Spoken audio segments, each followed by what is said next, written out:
예, 이번 시간에는 이제 타로 카드의 그 원리를 비롯해서 좀 이론적인 부분들을 살펴볼게요. 이제 타로 카드 상담을 하는 장면에서 보면 이 타로 카드가 이제 어떤 그 원리로 인해서 이게 맞느냐, 뭐 이런 질문들을 많이 하시고요.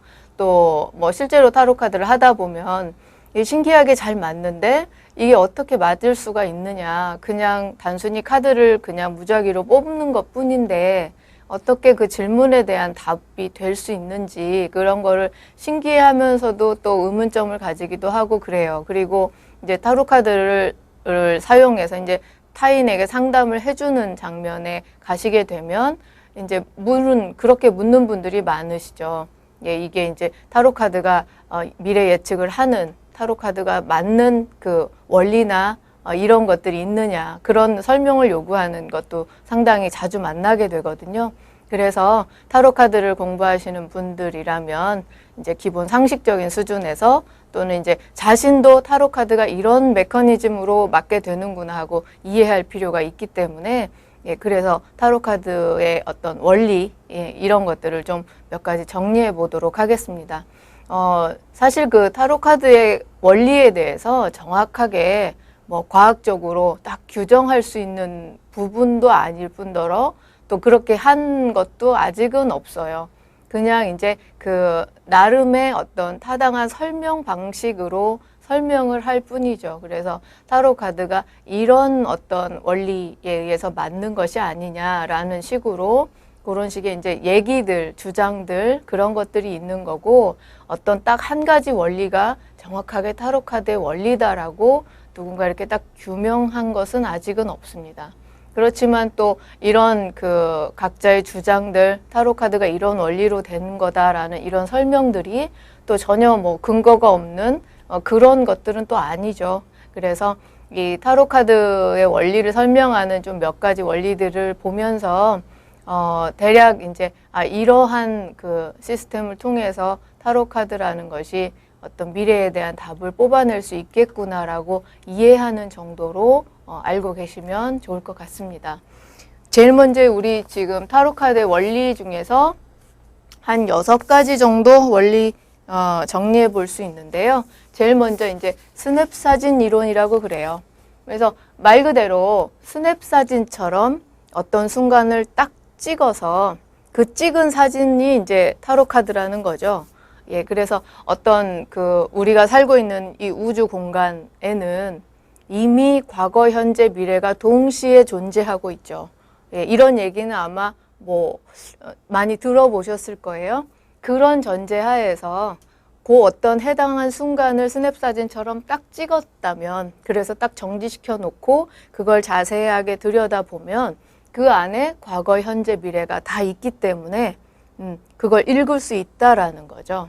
예, 그래서 그런 어떤 원리로 타로 카드를 설명하고 있는 이론입니다. 그래서 그런 우주 공간에 있는 정보를 순간적으로 딱 찍은 것처럼 하는 그 스냅 사진과 같은 것이 타로 카드라는 거죠. 그래서 딱 뽑았을 때 나오는 그 그림이 그 어떤 필요한 정보를 담고 있는 스냅 사진이 되고, 그래서 그 그림을 통해서 과거나 현재나 미래에 대해서 얘기할 수가 있다. 그리고 그 어떤 아직은 일어나지 않은 미래에 대한 것도 이미 거기 담겨 있다. 그렇게 보는 논리예요.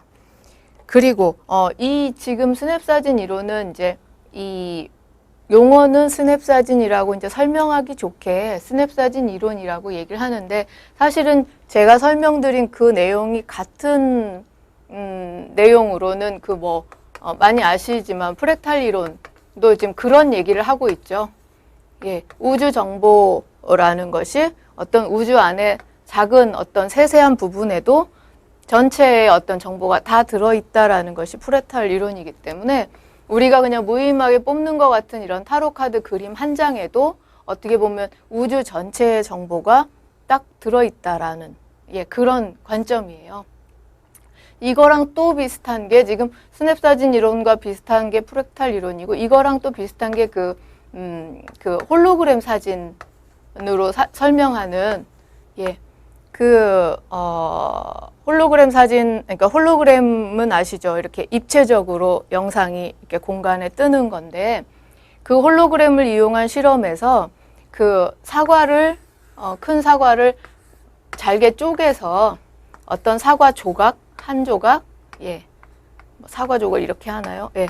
사과 조각, 이 한 조각을 홀로그램에 투과시키면 여기서 투과시켜서 나온 영상은 사과 전체 모양을 형성하더라라는 실험이에요.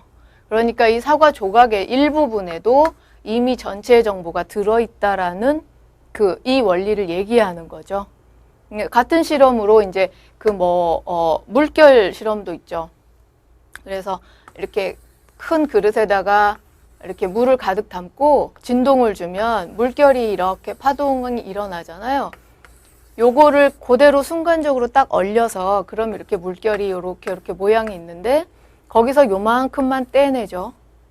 그래가지고 다시 홀로그램을 투과시키면 이 전체의 물 모양이 형성이 된다는 겁니다. 그래서 이런 식으로 어떤 우리 여기 현상에서의 그 작은 부분들 속에 어떻게 보면 이 전체의 정보가 다 들어있다라는 그런 얘기들을 하는 이론들이에요. 그래서 지금 이거랑 갖고 지금 스냅사진 이론이 비슷한 그런 맥락을 가진 얘기입니다. 그래서 이런 의미에서 우리가 그런 타로카드 그림 한 장이 이런 부분이 될 수 있는 거죠. 그래서 이거에 대한 정보를 해석함으로 해서 어떤 그 사람의 과거, 현재, 미래에 대한 어떤 더 전체적인 부분을 읽을 수 있다라는 그런 주장이 됩니다. 그리고 타로카드를 설명하는 이론 원리 중에서 이제 동시성의 원리라는 게 있어요. 이거는 이제 물리학자 파울리하고 그 유명한 심리학자 칼 융이 주장한 얘기인데요. 저 동시성이라는 것이 곧 의미가 있는 우연의 일치다라는 얘기죠. 그래서 어떠한 것들이 인간이 보기에는 서로 무관한 것처럼 보이지만 무관한 게 아니다라는 얘기예요. 그래서 어떤 우리가 보기에는 A라는 사건과 B라는 사건 또는 A라는 행위와 B라는 행위가 전혀 관계가 없는 것 같지만 이 속에는 실제로 연결되는 어떤 게 있고 그래서 충분히 이 B라는 행위가 A에 대한 어떤 의미 있는 결과나 의미 있는 무엇이다라고 볼 수 있다라는 얘기죠. 그래서 이 설명을 하면서 칼 융이 좀 예로 든 것이 주역점입니다. 그래서 주역점이라는 것이 64개로 구성이 돼 있고 그 안에 다시 또 6가지 효로 구성이 돼 있어서 동효를 뽑으면 이 중에 한 가지 효에 해당하는 효사와 그다음에 이제 그 괴사를 참고를 해서 우리가 그 질문에 대한 답을 해석하게 되는 건데요. 이 내용은 그냥 그야말로 딱 정해진 어떤 텍스트에 불과하죠. 주역이라는 책이 어떤 텍스트에 불과한데 여기에서 내가 궁금한 어떤 질문에 대한 답을 유추할 수 있는 거. 그건 왜냐? 이 64개를 뽑는다는 행위는 어떻게 보면 그냥 막대기, 여러 막대기 중에서 그냥 아무거나 임의로 하나 뽑는 거 또는 책서법을 쓴다면 그냥 책장을 우르르 넘기다가 딱 정지해서 펼쳐진 그 페이지 수 이런 거여서 굉장히 그냥 무작위로 아무 의미 없이 하는 행위 같은데 이렇게 막대기를 하나 뽑는 이 행위하고 내가 어떤 질문한 거 합격할까요? 라고 물은 그거하고는 합격할지 궁금한 그거하고 이 막대기를 하나 뽑는 거하고는 전혀 상관없는 어떤 사건인 것처럼 보이죠.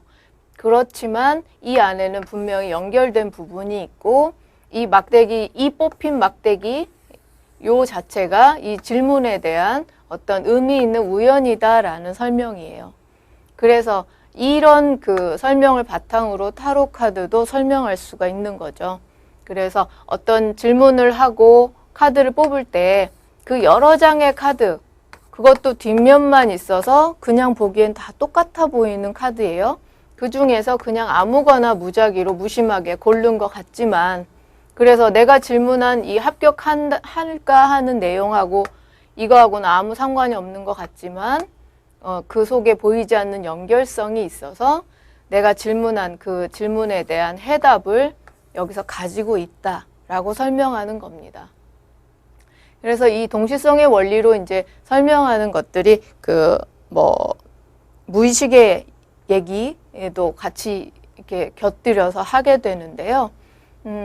이제 칼 융의 경우에는 지금 무의식 얘기를 많이 한 학자여서, 예, 그래서 지금 우리가 무의식적으로 그냥 아무 카드나 뽑은 것 같지만 결국에는 이 카드를 뽑은 그 행위에 분명한 어떤 의미가 있다라고 주장하는 거죠.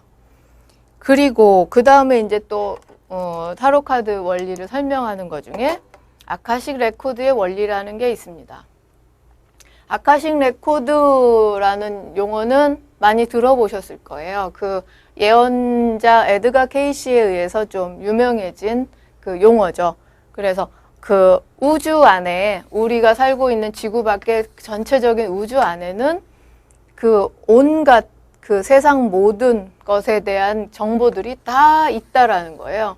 그런 게 다 저장되어 있는 일종의 어떤 큰 도서관 같은 그런 정보 창고가 있는데, 그거를 이제 아카시 레코드라고 부르죠. 그래서 에드가 케이시는 이제 거기에 접속을 해서 자기가 미래에 그런 걸 예언을 했다라고 얘기를 하는데요.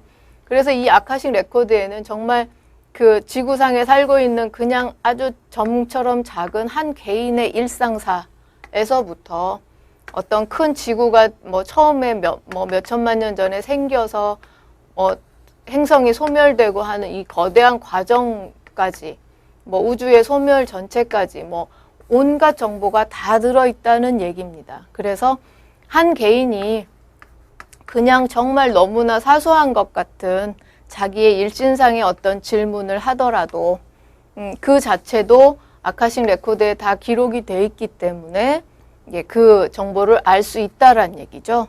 그리고 이제 여기에 타로 카드를 연결하는 것은 타로 카드라는 것이 여기서 정보를 뽑아올 수 있는 어떤 창구, 도구 역할을 한다라는 겁니다. 일반인들은 에드가 케이시처럼 예언력이 있어서 여기에 직접적으로 자기가 접속을 해서 예언을 그러니까 미래를 읽을 수가 없으니까 이 타로 카드라는 매개체를 통해서 이 필요한 정보를 뽑아 온다는 거죠. 그래서 그 타로 카드라는 것이 어떤 이런 정보를 다 수록한 그림의 상징이어서 그거를 이제 풀어서 해석을 하면 여기에 있는 정보를 읽는다는 얘기가 됩니다. 그래서 이 아카식 레코드의 원리도 그 일반적으로 이제 예언, 미래 예언에 관해서 이렇게 크게 쓰이는 원리인데요. 예, 마찬가지로 타로 카드도 이런 원리에 의해서 맞는 것이 아니냐. 그 미래에 일어날 일을 굉장히 비교적 정확하게 타로 카드가 보여주고 있는데, 그 이유가 이 미래가 기록되고 있는 아카식 레코드의 정보를 이렇게 보여주고 있어서 그렇다라고 설명을 하는 거죠.